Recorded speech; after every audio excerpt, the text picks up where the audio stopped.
I probably knew my entire life that I was different, but part of that would probably be being neurodivergent as well. But I remember kind of vividly, as a teenager, a couple of my friends coming out of the closet and me going wait, that's a thing? I knew, but I didn't know you could be that.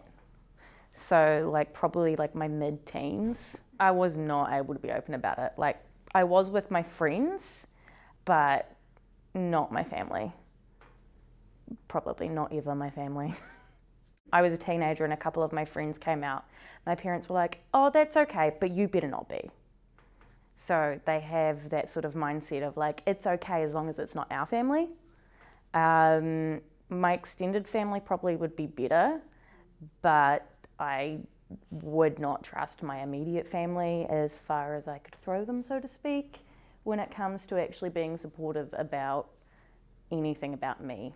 I found it affected my journey because it sort of put off any possible exploration and being able to actually express myself properly, because it was kind of I might become in a situation where, that's something I want to do, date someone who's not of the opposite sex of me. But I could never go home and tell my parents that. So it sort of, it limited my options and choices. It sort of become so ingrained as sort of what I did. Even in my early adulthood, it's still sort of become second nature to sort of suppress that part of myself. I would say I have a small support system, but most of that comes from sort of having to do lots of little clue dropping and sort of if you sort of can scope someone out and be okay, I think maybe. So you'll just kind of sprinkle things in, and you slowly manage to find some people who are at least allies or out themselves. But generally it's hard to find people that are safe enough that you can actually explain your whole identity to. I found Southland's attitude to queer people very much oh, I don't have a problem. But then they then go on a homophobic or transphobic rant about X, Y, or Z. So I think a lot of Southlanders don't genuinely realise how ignorant and offensive they can be sometimes. Southland's a very sheltered community, so they don't really see a lot of the world, and when you don't experience it or see it, you don't really realise that your views are so sheltered.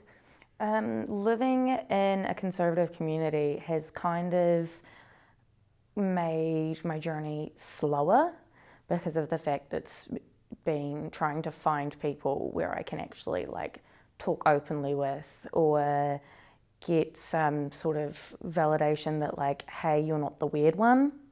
I mean, I am weird, but not because of that. So it's kind of slowed things down, being able to feel comfortable enough in myself. So it's kind of been on the back burner so much that it's kind of it's always been a sort of over there thing. So it doesn't take up a lot of space in my memory, except for the things that actually are traumatic. I think in my early teenhood, it hit me a few years later. Me and my friends were all very open sexually with each other.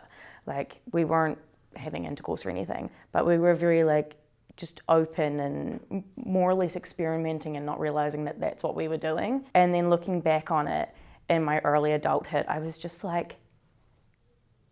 did I think I was a cis straight person?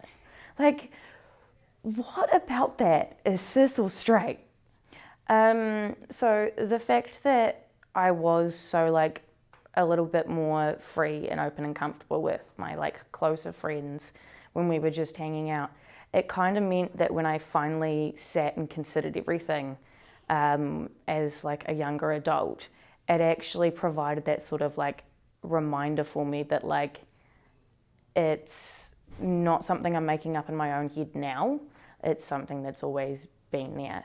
So it was something I was able to validate myself with, going yeah, no, this is a thing. This is a part of who I am. My hope for people in Southland would probably be for people who are trying to be allies of the queer community to make it less of like a thing. So I find when the people are trying to be supportive of the queer community, they try and go like a little bit too hard to the point where it's kind of more marginalizing than being an outright butthole, to the point where they're like, oh, you should like, they're exploring your gender identity, so you should ask them their pronouns like all the time just in case it changes. And I was just like, so do you want me to ask you like all the time if you're still a female and identify as a woman then? And they're like, what do you mean? What does that have to do with anything?